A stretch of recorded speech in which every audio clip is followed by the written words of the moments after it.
Ladies Bookshop, thank you so much for coming. We're here to celebrate Meagan's book, Babies Are the Worst. So we'll be having about a 30-minute conversation with her partner, Lynn, and then we'll open it up to a Q&A and some books to sell and sign. So take it away. Enjoy. Woohoo! Well, welcome everyone, and everyone streaming online, mostly my mom. Hello. Thank you so much, Mike. Thank you so much to Zibby's Bookstore for hosting. We are so delighted to get to share this night with Meagan's book, Babies Are the Worst, a memoir about motherhood, postpartum depression, and beyond. And this, ladies and gentlemen, is the author herself, Meagan Gordon Scheuerman. And I'm Lynn, Downey Braswell, and Meagan and I met more than a decade ago acting. And since then, I've founded Work of Art Coaching, where I partner with creatives, entrepreneurs, and parents, really just helping people love being themselves and doing what they want to do with this one precious life that we have. So as you can imagine, this intersection between motherhood, creativity, and mental health is a really beautiful, important place that I love being, as also a new mom of a 1.5-year-old. So it's a very special time for us tonight to just be in conversation. And first, I just really want to acknowledge every single one of you for coming out and choosing to be here on your Monday night. We know that you have lots of, yes. You have lots of choices in air travel as well as Monday night enjoyment. Here you are choosing to be here. And it's so special that this is such an intimate kind of conversation. Meagan and I were talking about how vulnerability is really at the heart of all of this. It's at the heart of telling our own stories, of being willing to be creative, to put our voices out there, to choose into parenthood. I mean, what could be more vulnerable than that? Welcome. Come on in. I didn't know I'd get to see you. So really to just acknowledge you all for making it out. And again, a real acknowledgement for Zibby's Bookstore and all the ways that they champion authors. It's so special. And then also just an acknowledgement for Meagan, not only for writing her story down, but sharing it and really advocating for herself to have a chance to share the story with all of us tonight. So, yay! Everybody gives herself a pat on the back. And then one of the things that is so special about this being this intimate group is like this can be really free flowing. If at any point we say something that you're like, ooh, I like that. I have a story. I have a question. Please just like wave us down. This can be a really beautiful kind of interactive time. And another piece that's always so nice about this is really kind of setting the intention for the night to be uplifting, to be healing, even for our own stories and selves. And in addition, for us to just have a couple of little like agreements that we'll make together. It's kind of one of the ways that it's safe to be vulnerable. So everything we share here, it is public, obviously, but let's just have a spirit of respect and curiosity about anything that is shared. And also just to take a moment to take a deep breath in and release any judgments we might have, particularly about ourselves.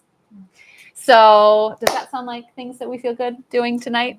Great. So show of hands, I kind of want to feel out who's here tonight. So we're talking about parenthood, creativity, and also mental health. So who here has kids? Wow, amazing. And then what about, would anyone define themselves as a creative themselves? Oh, great, beautiful, wonderful. And then, hi, welcome. Welcome. And then what about, who has a brain? Anybody? Okay, great. So mental health, sometimes, right? Like, don't know where it went. So mental health and wellness is going to be something that we're all working with and working on and dealing with in any point of our lives, whether it's in a diagnosed form or whether it's just being a human. So all of that is on the table. And we're going to kind of break up tonight into those 3 themes, parenthood, mental health, and also creativity. So, yeah. Before we totally jump in, does anybody have any thoughts or questions that they definitely know they want to get to? Like there's some specific things, because we can really tailor this time. And if not, that's totally fine. Anything specific? Yeah. I want to know how she got from got to like even just start writing the book? Great. Like, how did that happen? I don't think I know that. I have that written down as like, that's I'm great. curious. I know her as an actor too. Yeah. And so I'm curious how that jump happens. Great. Yeah. So let's make sure to get back to that. Remind me if I don't get there, but it should be. Anything else that anyone's particularly curious about before we jump in? Great. Well, welcome. And here we go. You ready to go? I'm ready. Thank you, Lynn. That You're was very really a welcome. lovely intro. Yeah. Thank So, Meagan, one of the things that was so special about when we were talking about tonight was that as you shared about your book, you feel so much empathy towards people who are still in it. you. Mm-hmm. Or who are maybe not even knowing that they're in it yet. Like your diagnosis didn't happen till 9 months, right? You know? Yes. And we have some postpartum workers here with us, so we'll lean into you for some more support on the details. But you feel so much empathy, but at the same time, you are now 11 years into your motherhood. Mm-hmm. And one of the main missions of this book is to create that hope. So I wondered if we could start by you sharing a brag. A brag. Yeah, a brag. We're going to start. Does Okay. anybody know Mama Gina? She's like a women's empowerment coach. And she always starts with a brag, a gratitude, and a desire. Okay. Yeah. That's a great way to start a meeting, anything like that. And so we're going to have you, I want you to share a brag about your motherhood now. Like, what is an area that you feel like, yeah, I'm actually killing it in your motherhood? Okay. I like that. Okay. So my kids now, so I have Owen, who's 11, and I have Quinn, who's 7.5. And I feel like I'm in the sweet spot. You know what I mean? You do not know what I mean. You got there. We have a spectrum Got here, it, right? damn it, yeah. But then it's true that I feel like I must have done something right because I feel good about who they are as little people, that they are independent enough that I don't have to be hovering, but they still want to hang out and still think I'm fun. So that's nice. And like, school just ended last week and they had a bunch of end of school things and they wanted me to be there. Like it was field day and I was got to be there for field day and then I got to go read in the classroom, just like, so I think that's a brag. I feel like there's something good was set even when I felt out of control. Yeah. Sometimes. Yeah. So That's gorgeous. Yeah. Youngest child? 4 months? Anybody 4 have months. anybody younger than a 4-month-old? I hope nobody's left their house before 4 months. I couldn't leave my house before 4 months. Oldest child. Oldest who has Maybe 13? 13? Anybody older than a 13? No, my oldest is 8. Okay, wow. We've really got a gamut here. That's great. So I think we'll go kind of into, part of moving into motherhood is an identity shift. And we have expectations and thoughts as to what that would be. What were some of your pipe dreams that you know that they were pipe dreams? What were some of those thoughts of what motherhood was going to be like? Or even like why you really wanted to become that? Okay, yeah. I always wanted to be a mom. And I do write about this in the book. It's like my sister is here tonight. And my sister is almost 9 years younger than me. So I felt like she was my trial baby. I felt like she was like my little baby a lot. And then more than a sister when we were growing up in a way. And now we're sisters, But for a while she was like my baby. And then I had like a babysitter's club that I made because I was obsessed with the book. Oh yeah. Always been a very avid reader. So I made my own babysitters club and I was babysitting babies when I was 10 years old. And I'm like, what? Now that I'm a mom, I don't think I would let a 10-year-old watch. I made myself available. I know, right? The good era. Just sliding around back seats of cars. It was a great time. I was a kid counselor. I worked with kids. Like I was just always around kids. I was good with kids. I was natural with kids. It was something that I was like, oh, I'm going to be a mom and I'm going to be the best mom that ever mommed. Like there was no doubt in my mind that this was something I was going to be really excellent at. And I think that when I became a mom, so that's a pipe dream, right? Like, like when you become a mom, you don't realize. I think that everyone tells you you're going to be exhausted and it's, a big shift and your whole life changes and you don't get it until you get it. And it's the relentlessness of it, the always available. There are no breaks. Even when I was sleeping, I was hovering in sleep to be available if someone cried, to be available if I was needed. And I still do that to an extent. I will say Quinn comes into our rooms and sleeps with us most every night now. So we're still got, that's not a brag. Hey, I don't know. Works for you. She said another day, she like climbed, I felt like a knee in my gut. She like climbed over me. I was like, what? So next day I was like, why did you climb on me? Like, she's like, I kept saying your name and you didn't move. So I was sleeping well that night for whatever reason. No, I think that I just thought that it was something I knew how to do, and I'd be good at this. Back up, you come on in. Yeah. So, Yeah. There was a recent video that did like a job. It was sort of like introducing a job to a number of different people on Zoom. And they were like, so this job is going to be 24 hours a day. Oh, And right. And the people were like, but can I sit down? Like, am I able to sit? And they're like, no, there's no sitting involved. Come on in. Yeah, come on in. Look at this. It's just for you. That's fine. No, come We're talking about motherhood. We're talking about mental health. Jen's here. It's going to be a ball. I'm glad you're here. So what you one of the things that there was a sentence that you wrote in the book that I was like, oof, it was the scars I acquired when I brought him into the world. And it was like, this is there's a whole physical thing that happens, and then there's a mental thing that happens, and there's a chemical thing that really happens. So what was different? What occurred, Mike, and why do we have this book? I think, okay, so God, a lot happened. One of the most jarring things that happened was I had an excellent, easy pregnancy. And having now known there's someone very intimate to me that has had terrible pregnancies, I realized how lucky I was, right? But I think that I'm like, well, it was an easy pregnancy. It'll be an easy birth. This is easy. Look at me. Here I go. And then it was not an easy birth, and it was a traumatic birth, and it was 7 hours of pushing when my epidural kept wearing off birth. And then I still had to get a C-section because he was stuck. So it was, and to me, I think that I thought that was the source of all my problems. Yeah. I was like, oh, it was a really terrible birth. And so once I can process that, then I'm going to be fine. And I just never got out of whatever shifted. And I knew it like from the moment they put him in my arms. Like I was like, I can't hold him because I was shaking so hard from the epidural. I was like, I'm going to drop him. And I remember the nurse looking at me like, you don't want to hold him? Like she was already judging me. Like literally from the moment he was born, I felt shame. Because I felt like I'm not capable in the way that I thought I was going to be. Yeah. So yeah, that was a huge thing that happened. He's 11 now. I was here. I didn't have I had my sister here, but she was very busy with her job and very young.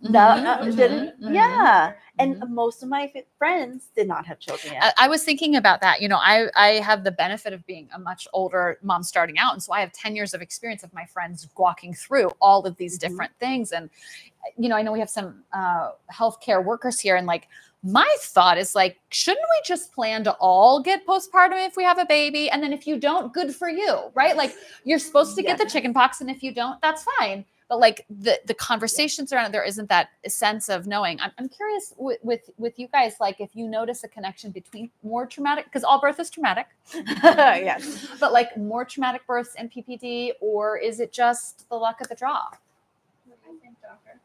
She has a PhD in this. Great. I do not. Oh, that's amazing. Yeah. Brag. So I think they're multi-factor. Oh, you know what? I'm going to kind of sit by you for 1 second. Here. Here. So I think that there are multiple factors that play into it. So definitely having a traumatic birth can affect the postpartum, right? Yeah. But also a predisposition. To depression, to anxiety, history of other traumas, right? Attachment in the families, like there's just so many other factors that can play a role. I'm so glad you brought that up, because that was something else I wanted to say, is that I had one person say to me, oh, you should look into postpartum depression and know what it looks like, because I had and I didn't expect to. And I was like, okay, thanks. Too bad for you. Yeah, Right. but I didn't have any that I knew of at the time. Yeah, you And want if I to can share, like, as a clinical psychologist, That's right? not mine. As a clinical psychologist, I did not think I was going to have postpartum depression because I studied all of that. But again, nobody told me, like, hey, maybe you should look into this. And here I was, easy pregnancy. Yeah. And then recovery was difficult. And then I didn't know I had depression when I wasn't the depression. It took I me. hear from a lot of therapists though. Like I knew all about it, and then I didn't realize that I was also depressed or anxious or whatever. Yeah. I do think the conversation is changing though. I do think that as well. Because I volunteer with an organization that helps pregnant and postpartum women, and like today I led the birth trauma group, and I do think it's a support group. I do think the conversation is changing, and it's becoming more of a thing that people talk about more publicly. I think we have a long way to go, but it's definitely shifted. Like since I had my son 8 years ago. Yeah, I totally agree with that, because when it took me nearly a year to recognize that something was going on that wasn't normal. I just thought everyone's been lying. So That was also true. right, like they're like, oh, motherhood's the best, it's such a gift, aren't we so lucky? And like everyone was happy, and social media was kind of newer too. When you think about like 11 years ago, it was different than what it is now, right? And so you would only see, and you still only see a lot of the good times, right? And people are like, oh, I'm just so happy now. And I was so angry because I was like, why are you such a liar? Like, there's no way you're happy. You have a new child that you're taking care of and you're not sleeping. And there's just no way that someone can be happy. So it took almost a year, and I didn't know because like I said, I didn't have much of a support of other women who had been there and done that. And when I went to, the only book I knew about was Brooke Shields' Down Came the Rain. Thank God for her book. And I went to the library and I said, oh, Brooke Shields has a book. And I was like whispering and said Owen and the stroller. I was whispering to the library, but also because I didn't want anyone to know, because I had my baby there. Like people were going to judge me is what I figured. And she's like, oh yeah, I think it's over here, the librarian. She was like kind of shouting, is this the one? And she yells out the title. I'm like, is this the book about sad moms? Sad moms. Yeah, that was me. And I was just so ashamed. And so I feel like that was part of why I wanted to write the book, is because I didn't know of many other resources besides Brooke Shields. And I'm so grateful that Brooke Shields wrote her book, because I could start to recognize myself in her story. When there's certain things I would just like read out loud to my husband, like, oh, I feel this too. And that language, right? It's like language expresses our oh, I have a word for that. Like even with kids, it's like I'm like, are you frustrated? It's like, yes, that is what I am. That is what I am. And here we are being able to find like, oh my gosh, this is what's been happening this whole time. And, I make the joke about sad mom, but in your case, you weren't feeling I wasn't anything, right? And so it's like we think, oh, depression means sad, or it's like, no, it's it's deep. The feelings, all of them are just muted. There was a really beautiful part of the book that I thought maybe you could read for us right here. Just to, I think I bolded the wrong. I think I want you to read the whole this little spot from here to there. Depressed? Yeah. Oh, yeah. Okay. I couldn't be depressed. I had a new baby. He was healthy and beautiful and full of energy. I had an amazing husband who was helpful with diapers and dishes and gave my baby and me sweet kisses. I was living my dream of being an actress and a writer and a mother. How dare I, even for a moment, feel anything other than bliss? But what I learned during those dark months is that depression doesn't discriminate.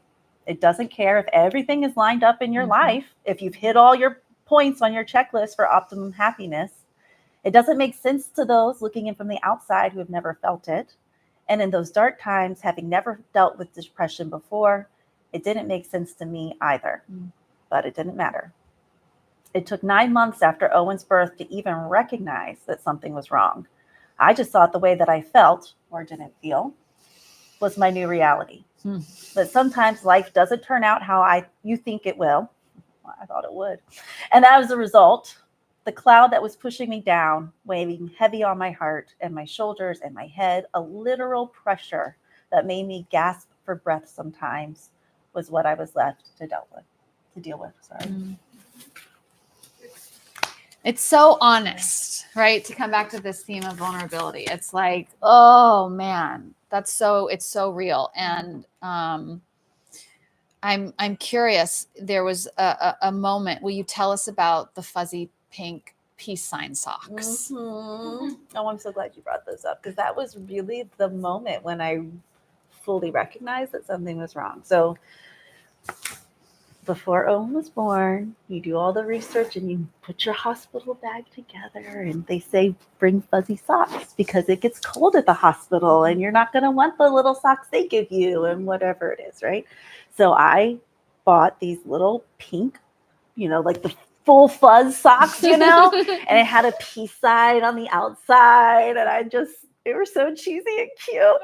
And I was cleaning out my drawers, and it was in November, and I was sort of like reorganizing. He was born in March, right? He was born in February. In February, yeah. Okay.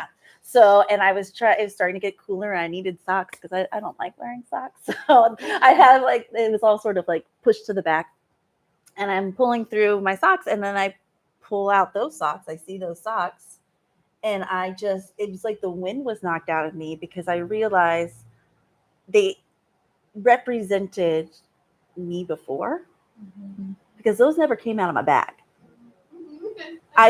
You know what I'm saying? They usually don't. Yes, I put those in my bag with this anticipation of being prepared and just so happy, and life was going to be so wonderful. And then, like that literal gasp of, I'm not happy. And I don't know when I was happy. And it must have been when I had these socks. So okay, maybe I will try to find someone to talk to. I was living in LA at the time, and The land of therapy. As I say. Yeah, in but my still, book. not for me. No, I was like, but I don't even know where to look. And I was so scared to pick up the phone. Like, picking up the phone and trying to discover who to talk to was one of the hardest. Well, that's for me. another quote that I've told, actually. Yeah. Oh my gosh. Picking up the phone and saying, I need to talk to someone about my postpartum depression was one of the hardest things I've ever done. And it was also one of the most courageous. Yeah.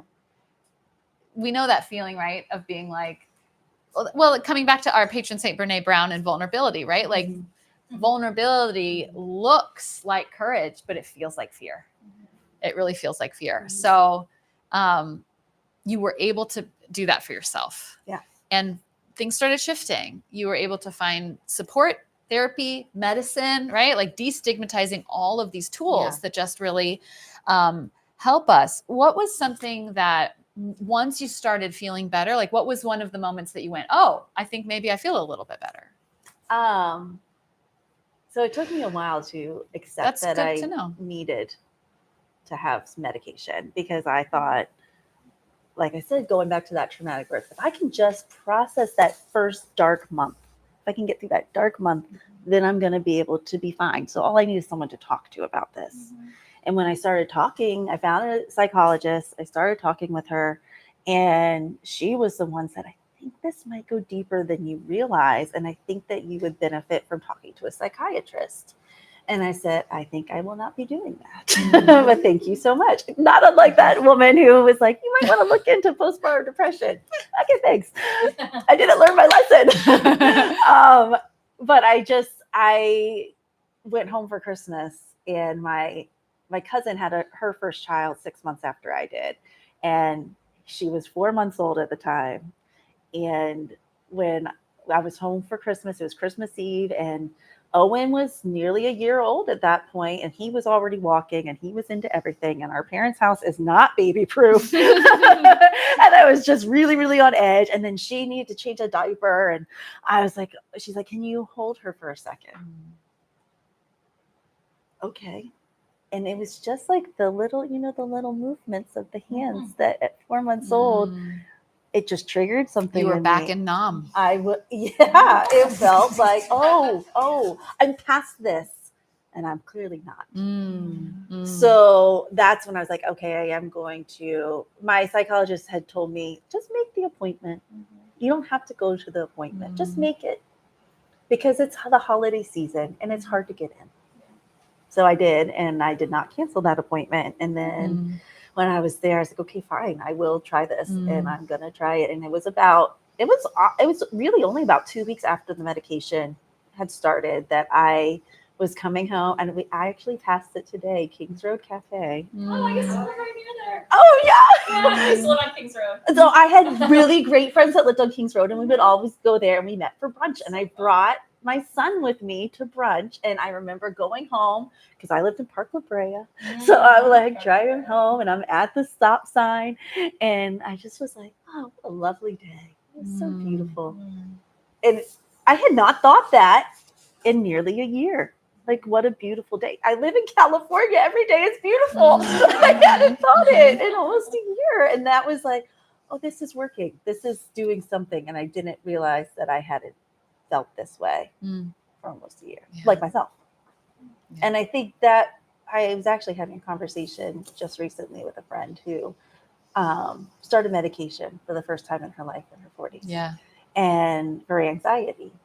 And I was like, oh, thank God you did. And she's like, I read your book. I know I should have done this sooner.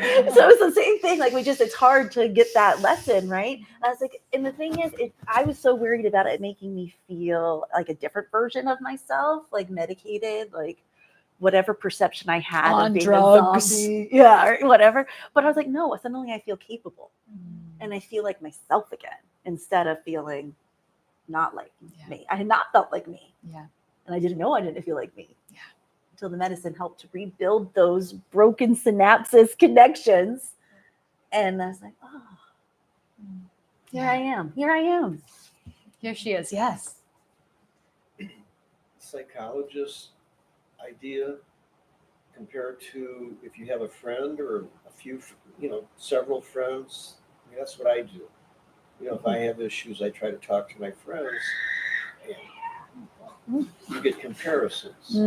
Yeah. So I guess I'm wondering, I guess you didn't do that? Or the question was sort of like checking in with your friends, right? Like going to a sometimes, we want some like professional support. Sometimes it's friend support, right? So what was your experience with being able to talk about this with your people? So my people, Thanks for the question. Yeah, no, that's perfect. I had a lot of friends, but nobody was a parent yet. And I felt very vulnerable about feeling the way I felt. So they only saw the good stuff. I didn't tell them that I was feeling that this isn't fun. Well, what were you feeling? I was feeling a lot of nothing. So nothing. So I was not feeling particularly happy. I was not feeling particularly sad. I just felt apathy. I felt a lot of nothingness. And I think that was what surprised me about what depression looked like on me. Because I pictured the little bouncing rock of like, are you sad? Are you not interested in things anymore? Do you poop out at parties? Yeah. Are you unpopular? Yeah, all the little, like the Zoloft commercial that was going on and 10 years ago. And I didn't see that. I didn't recognize myself in that. And when I went to my therapist, the first one that I saw, she said, are you feeling really sad? And I'm like, no, and she asked me a couple questions that made me realize that, oh, I'm actually depressed, because she said, if you were feeling these extremes, that might be a different diagnosis. And it was the depression of feeling. You were feeling pressed. I was feeling depressed. I was feeling that lack of anything. And I want to brag for a moment. 2 in 1 day. Look at this. Look at this. We're learning. I'm an actress. And I was very good at acting the part of being a mom. And I don't think my closest people in my life recognized what was going on with me. until after that. They just thought I was tired sometimes. You know, like I'm a new mom. We're tired. Everyone makes up reasons why you're feeling the way you're feeling. And I just like I did. And I didn't recognize what was going on with myself for so long. So I don't know if I would have known how to verbalize how I was feeling. So, and even having that support net, right? It's like having the permission to be that way and the inner permission, right? Because it's really, I mean, I think part of also something you've been pointing to is that there's a shame in like, this shouldn't be happening. Everything is good in my life. My husband is great. My baby is healthy. Like there is no reason I should feel anything other than happy. So the fact that I don't feel the way I'm supposed to be feeling, the way that I've been told I'm supposed to be feeling, I can't tell people that. Like that, I felt I had a lot of shame and a lot of embarrassment. And so much of mothering also in the first like 18 months is in your head. Like it's silent. Like it's you and the baby. These are my kids, but like, and it's like you don't talk to other people. You're taking care of your baby, or you're doing laundry, or they're napping and you're cleaning or whatever. Like so much of it is an inner dialogue in your head, and like it's a survival. And 24 mode. hours is a very long amount of time. That is a long time, right? Yeah. So just for people that are watching, Dana was just pointing out that so much of the early stages of motherhood, so much is happening in our head and quietly and silently. And I just to really say like how great it is that you took that care to take care of yourself, even if it took longer. Like, what is something that you would say to somebody that maybe has a friend who's just had a baby, or maybe somebody's going to have a baby, or they have a niece or a nephew, or it's like, how would we support, what would have helped you here? Like, what should we be saying to each other more often? Oh, that's such a great question. I think that it's very common to check in on the baby. How's the baby doing? How's the baby sleeping? How, is the baby pooping and peeing like regularly? Like whatever the thing is that in the early days, right? But even, golly, 6 months, 9 months, that year mark, all of those come with different challenges and shifts that are occurring. And postpartum depression doesn't happen just right after the baby is born. You can be diagnosed up to a year after. Right. And both parents can suffer from postpartum. And if it's untreated, it can persist. And I was going to say, and if it's untreated, it can persist. And something, actually, Sarah, you said in one of your newsletters one time, Sarah is a prenatal and postnatal fitness expert. Oh, man. And can we talk? Like, what did you No. You said, well, because you have one of your programs is for a postpartum mom. And you said, and honestly, it doesn't matter if you had your baby a month ago or 10 years ago, we're always postpartum. Yeah. And I've been to enough events at this point that people will come up to me and say, oh, my baby is now 10 years old, but I felt all those things and I never knew that's what I was feeling. There's postpartum, like almost like I think about like theater. Don't we do like what's that called at theater? Postmortem. Yeah, a postmortem. You like do a postmortem that you had postpartum. Yes, exactly. That's what it's been this whole time. Yes. Yeah. Just sort of recognize, like, oh, I got through it on my own and I figured it out, or whatever it is that we do. Yeah.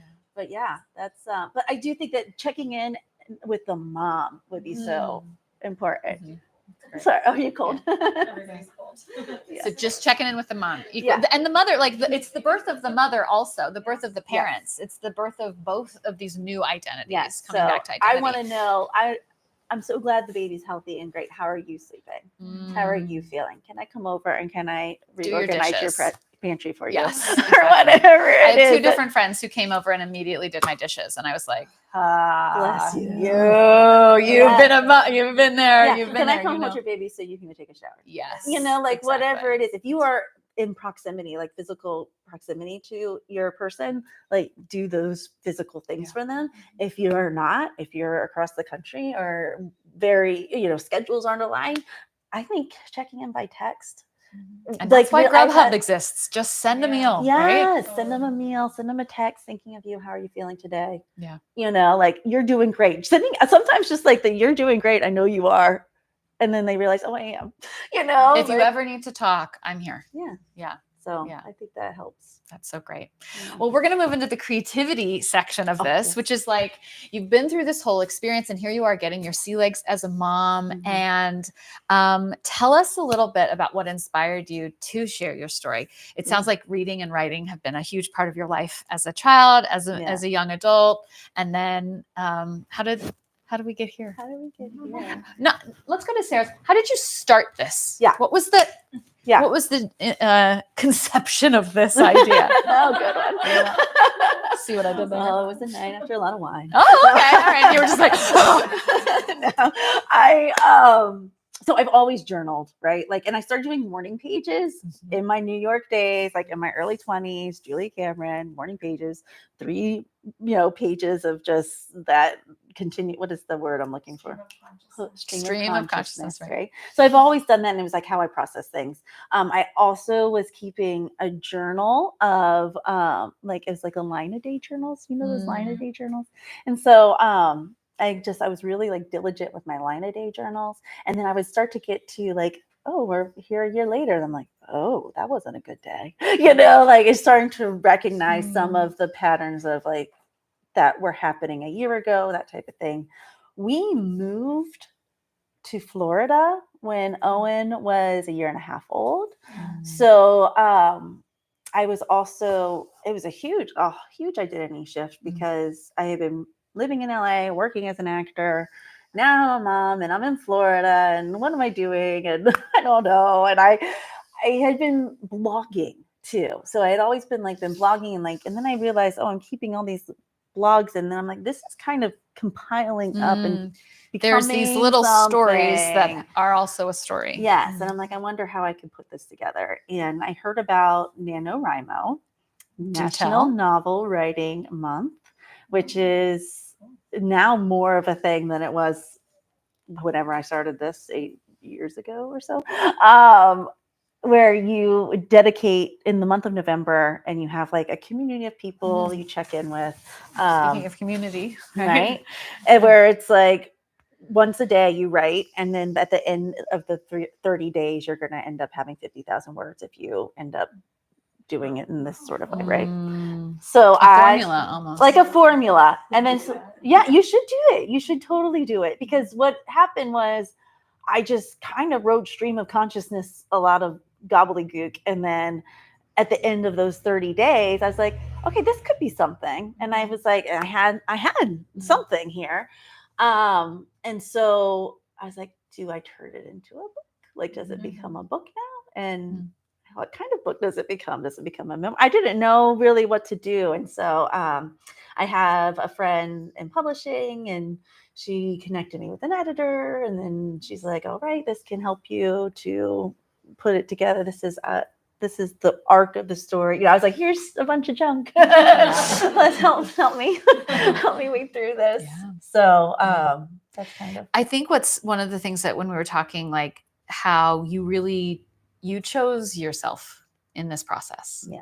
Right? Like you created time in your day, even as a mother of young children. That's something to point out. Oh, yes. Owen was not yet 2, right? So this was like the November. So it was 10 years ago. 10 years. It was 10 years ago that I actually started working on it, because it was November 2014. And I was full-time momming it. And so he was waking up at 7 at the time. And so I decided I'm too tired at the end of the day, and I'm going to get up at 5 a.m. and write from 5 a.m. to 7 a.m. And I had for 1 month, for 1 month only, right? For 1 month. It's going to be a sacrifice for this period of time. And it was finite. It was like, okay, I'm just doing it for these days. And I had a beer stein of coffee. Like it's like a pottery, like a ceramic beer stein that I was like, I'm going to put coffee in this and I'm go upstairs and it was as big as my head. And that's how I got at least that first initial draft. Yeah. But yeah. And too, that it's like, one of the things that I loved about you is that you often invested in yourself. And you've created space for yourself to be nourished by Julie Cameron's workshop, right? Some other writers' workshops, Liz Gilbert's workshop, right? Like you are doing this on your own, and it is a choice that you're making, but you're also surrounding yourself with people that are inspiring you. Well, and I should point out Zibby too, Yeah. because getting connected in with Zibby was such a big thing for me. Tamara's here. We do this weekly Zoom calls with Darcy, and we hear from all these different authors. But initially, when it started out, it was kind of more like writing workshops. So it was like once a week Zooms from everyone was all around the country, and we got paired into like a breakout room, on Zoom. And randomly we're like, oh my God, we have so much in common. But like finding that community of people, right? And the accountability, right? Like, hey, I'm going to be on and Zoom at XYZ time. I'll see you there. Right? And Zibby has these retreats. And so it was great because I went to one of her retreats in Charleston, and you meet all these other authors. But yeah, it is a choice to connect with these, because writing can be very lonely. Like motherhood, right? And that's what it's just like motherhood. It's all in your head for those first 18 months, like, so it's good to get it out of your head and be with other people. Yeah. And when did the book come out? So you started writing it in 2014. 2014, and did come out till 2018. So 4 years later. 4 years later. And then here we are in 6 years from that, yeah, right? I know. It's thrilling because I'm like, it's in the world now. Yeah. It's always there. Like, and I hope that people can find it as a resource because, and I did, I came out in 2018, and then I don't know, you guys know, but 2020 happened. Yeah, turns out. And I thought, well, that's going to be a whole different thing for mothers to deal with, just the isolation, the anxiety of dealing with a global pandemic while being a new mom. And I didn't know, how's this going to look and how's this going to resonate? And it turns out, guess what? It's all the same. Yeah. It's all the same. That kernel of isolation is just there, and they have different challenges, and everyone's going to have different challenges as we go through. But I think there's something universal in becoming a mother, no matter how or when you do it. A parent, I see mothers getting together and walking together, and I'm sure they're talking about everything, everything. But also the exercise, and and I think somebody alluded to it here. But I think that's the way to go, other than needing therapist. And I guess you were saying that in writing that this was therapy for you too. Oh yeah, it was definitely therapeutic writing. And finding a community of people who are in that same position, like that you're in, like the same stage of parenthood, I think is so important.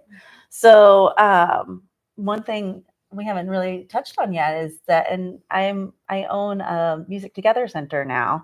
So I know you do. And my favorite classes to teach. So Music Together is an early childhood music program for newborns, age 5. And I teach babies only classes, and it is my favorite because you get together it's for the babies. There are lots of musical behaviors happening that early on if you know to look for them, but also you have a place to go every week with these other people who have the exact same age children as you.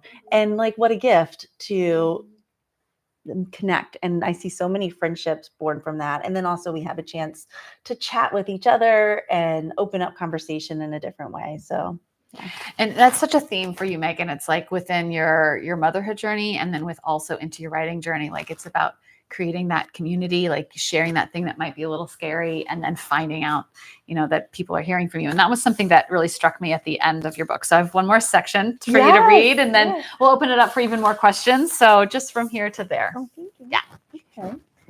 Okay, wait a second. What am I reading here? If I've learned anything, okay.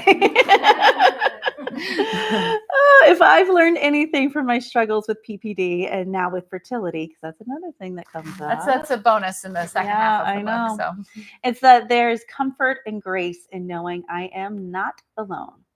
As I've opened myself up, others have opened themselves to me, and it's been a tonic to my soul.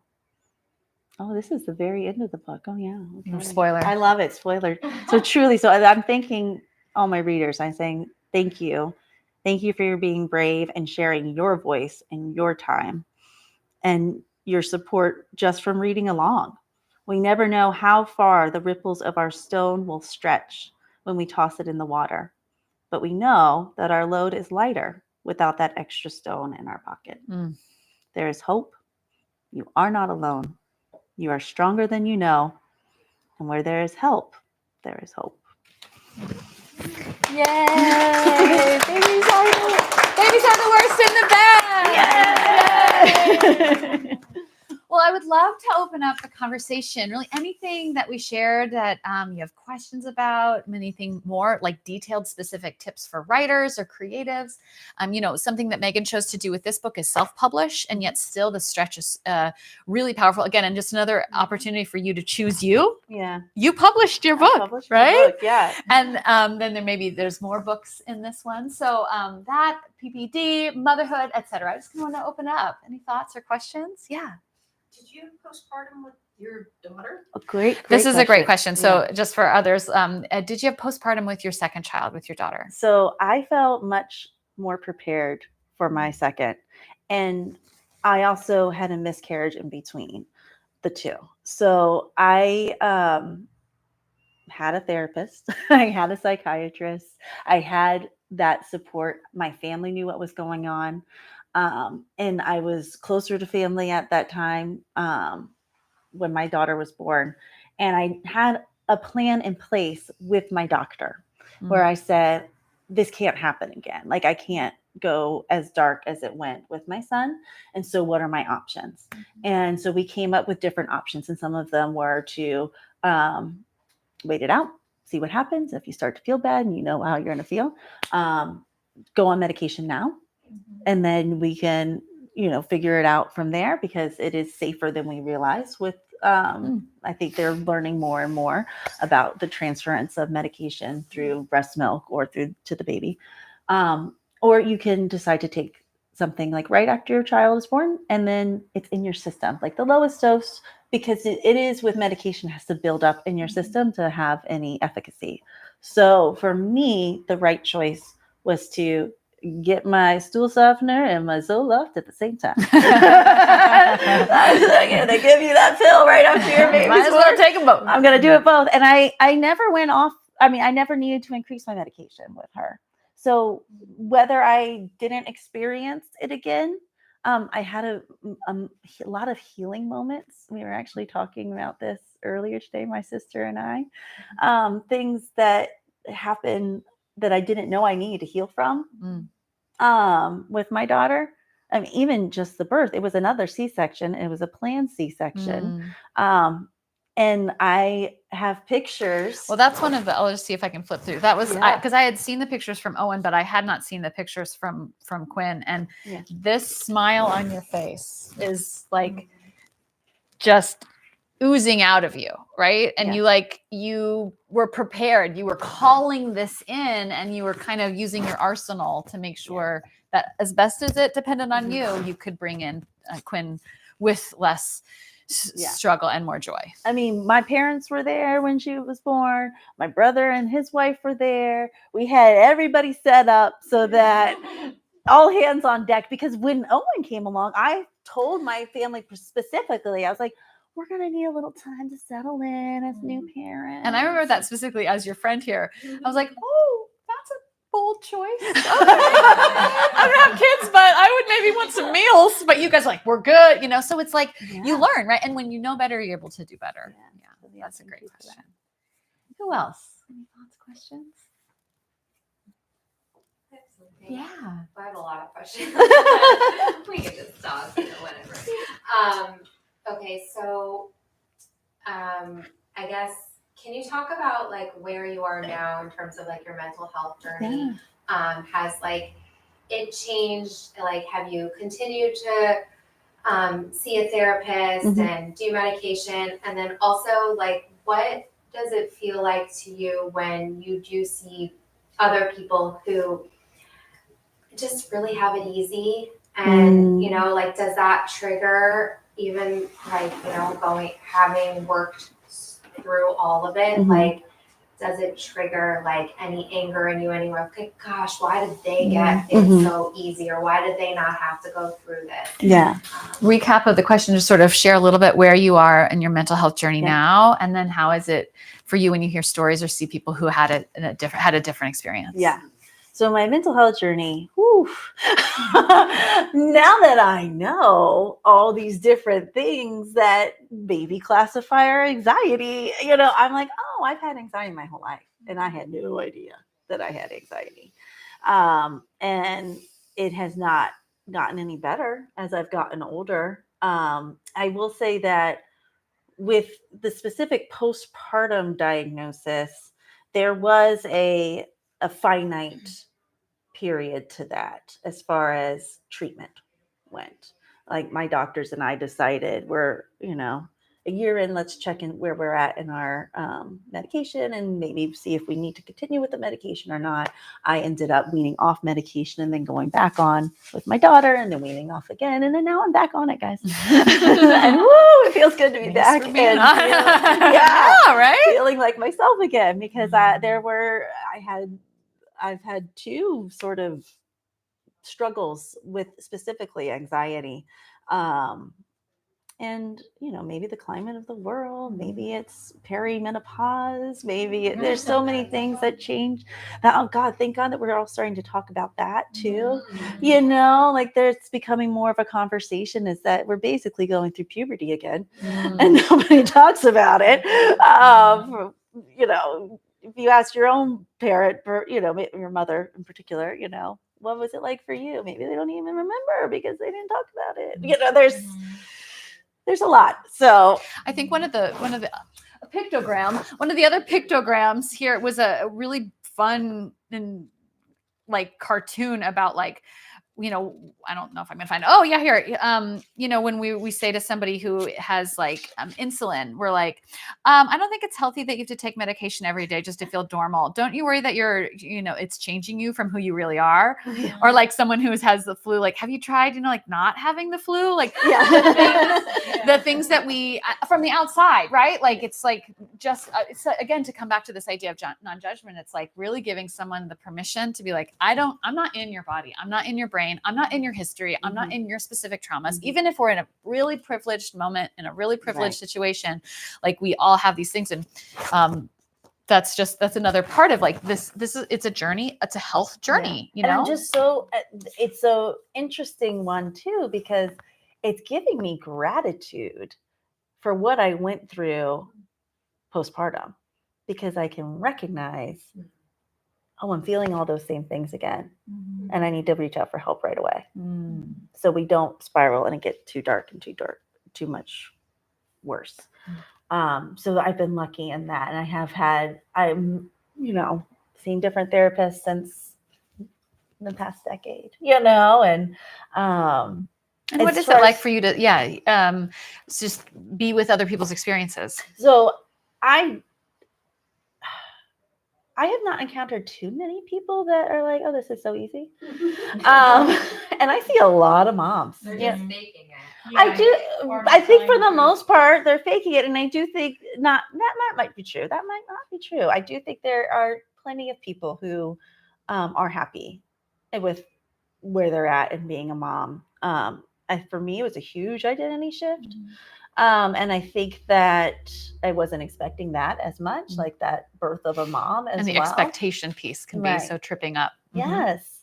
I think that I feel really so happy for people who don't experience. And I think that part of that comes from healing, that I've really doing your work, been able to heal from the trauma I went through with my postpartum experience, so much so that it's so fresh still. And maybe it's because I wrote the book and because I talk about it, because I work with new moms, on a daily basis. So I don't feel removed from it.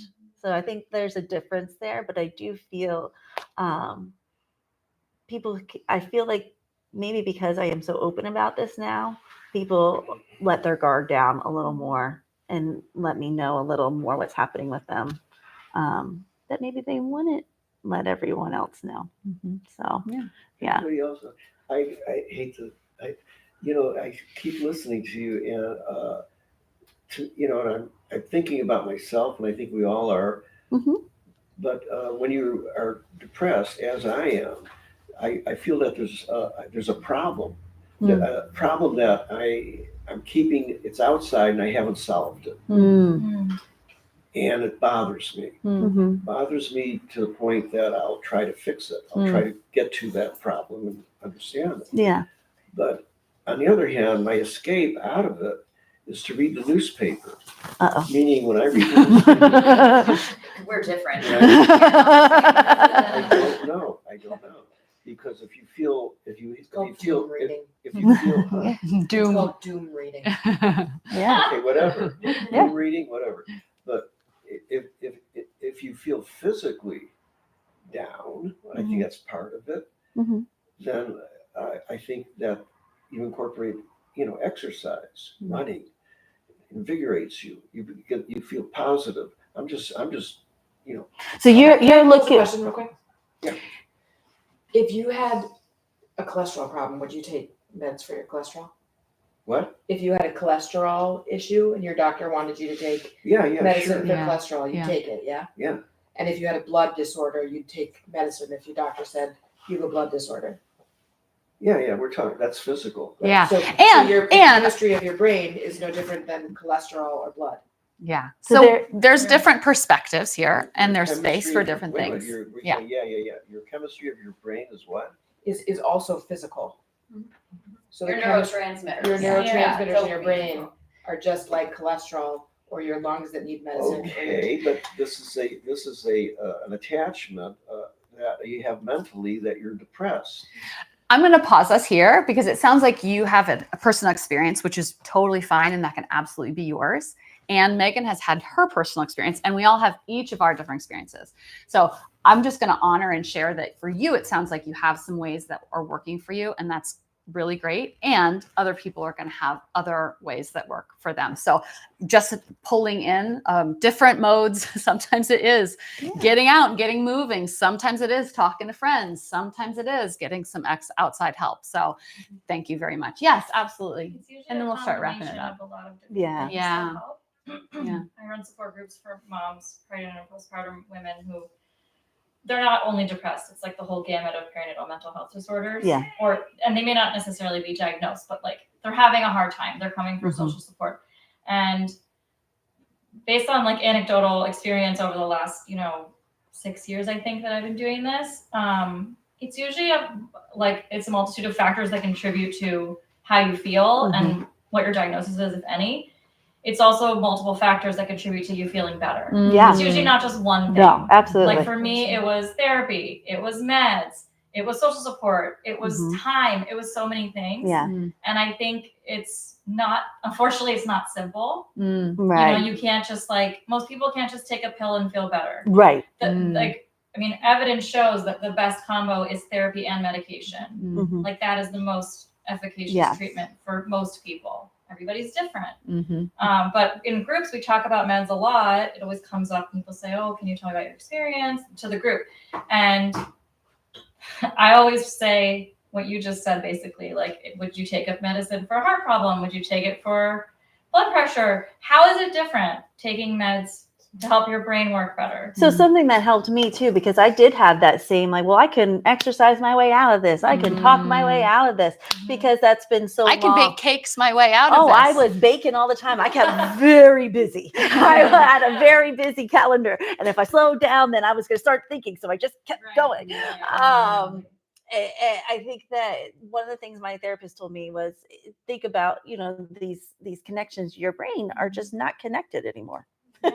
And so to get those connections back in, sometimes you need that medication.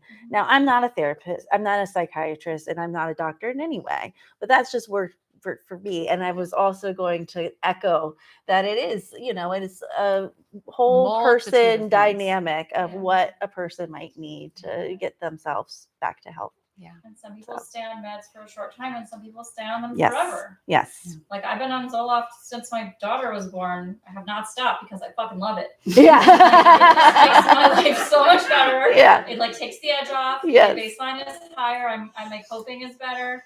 Thank And you. like why suffer? I'm Right. just gonna keep going with it. Right.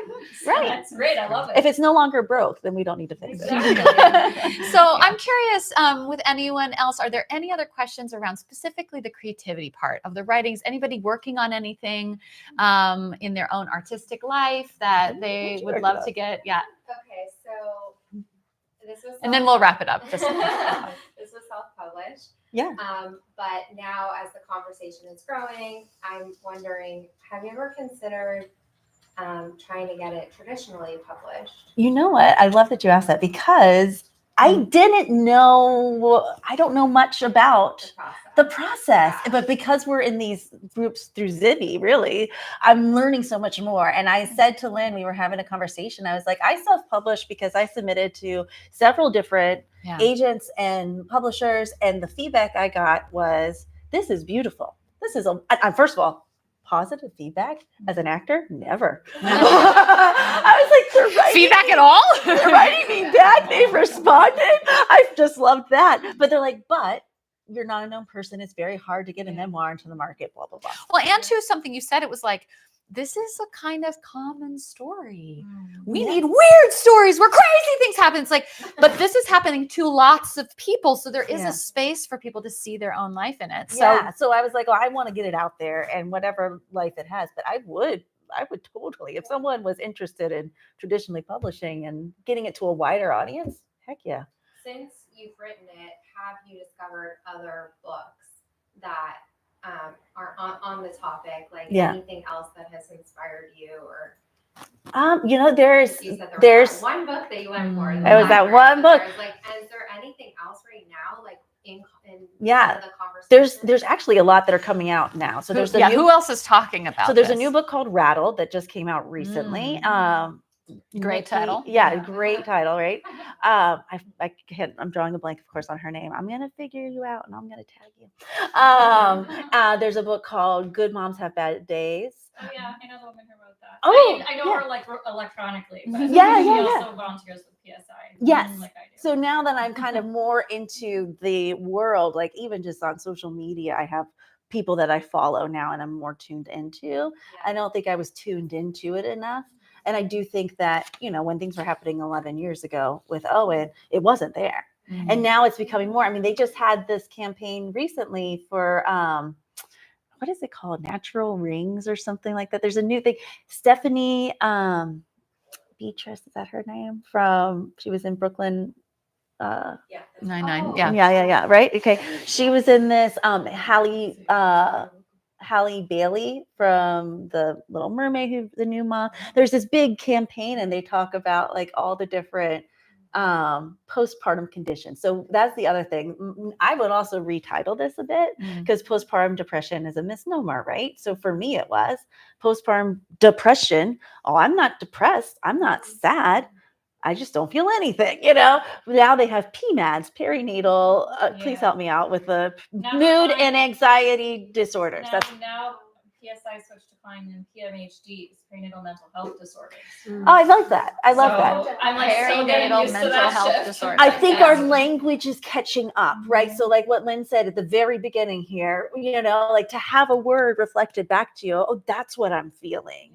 And that's, I think, because there's anxiety, there's psychosis, there's OCD, there's all these different things that I think I may have experienced a little sprinkle of all, you know, but I didn't know until now I do. But also postpartum depression can be so much more than sadness. It can be Right. rage, it can be apathy, Rage, it yeah. can be, you know, having no interest in things that you used to love. Yeah. There's a really wide symptom range, and I think a lot of people don't know that. Yes. I think you're 100%. I mean, We're obviously, trying to you get the know. word out about Yeah. it. That's why I wrote it, right? Because I talk about all that, Yeah. even in the intro of all the different ways that it can show up, and that I was so nervous about using the term postpartum depression in my daily life, right? Because the only examples you ever saw in media at the time are the woman who drowns her child in the bathtub, which is It's horrifying very and horrible to walk and it through. happens. That's not what I was feeling. You were So feeling numb. I wasn't connecting with that's what I have going on. So using some blanket terminology can also be damaging, right? So I would retitle. If someone wants to traditionally publish me, let's work on this. Well, it's so beautiful. Sorry. Go I ahead. think what we might start seeing too is one of the things we saw with the pandemic, I work in HR, is that men particularly Yes. started seeing therapists Yeah. at an incredible rate that we've never seen, because it was the veil of the internet. Yep. Because they were able to not Be safe. necessarily they were at home with a screen and the person was there, but they were safe, right? Yeah. And then I think it's that men were coming into therapy more. And as you know, I have a father who's 75 years old, and he saw me go through postpartum depression with twins, and I had my babies on my own. So he had a front row seat to it, and he realized that he's a super smart guy who unfortunately or fortunately has a photographic memory, and he realized that he's like, somebody needs to write the book about the aging brain and how the aging brain needs meds as well. Yeah. And so it's just Oh, that's that. so I think we're Fascinating. going to see more of all of this come full circle. I think my dad would be okay with me saying is that he recognized things within himself that he's dealt with his whole life, that once I started talking about it, he's like, oh, we just call it, the Barnes Blues or something like that. Like, oh, so we do have a history of mental health issues in our family that they didn't recognize, or they didn't talk about. And it is, I think that's great that people are talking One of about the things that is really beautiful within healing spaces is when we're willing to kind of reconcile and rumble with our own story and our own experiences. Like, we can shift and make changes in the next generation, whether that's your own children or whether that's your nieces and nephews or the next generation. But something that I've experienced for my own self and doing Al-Anon, which is a support group for people who are affected by other people's alcoholism, right? Like any of these support group things, it also offers this sort of wild spiritual thing where as you do your own work, not only are you changing the future, but it starts to ripple up the generations, up the lines of the family tree. And you start being able to have conversations with your parents in different ways, and you see them making different choices. Or so really, honestly, this is just such a special time to talk with all of you. Thank you again so much for coming out. Everybody. We'll be here. There's cookies, there's books. And the last thing I just want to share is in my work as a coach with Work of Art Coaching, I really do think that the reason I call that my company that is that I think each of us is a work of art. Each of you is absolutely a masterpiece in the making. And if we can see ourselves and hold ourselves in that way, not only ourselves, but what we do, how can things change? And so I see you, Meagan, as a work of art, and you're committed to your beautiful masterpieces, this just being one of them. So onward. Thank you. Thank you so much for being here. Thank you all for being here. Oh my God. Yay! Stick around.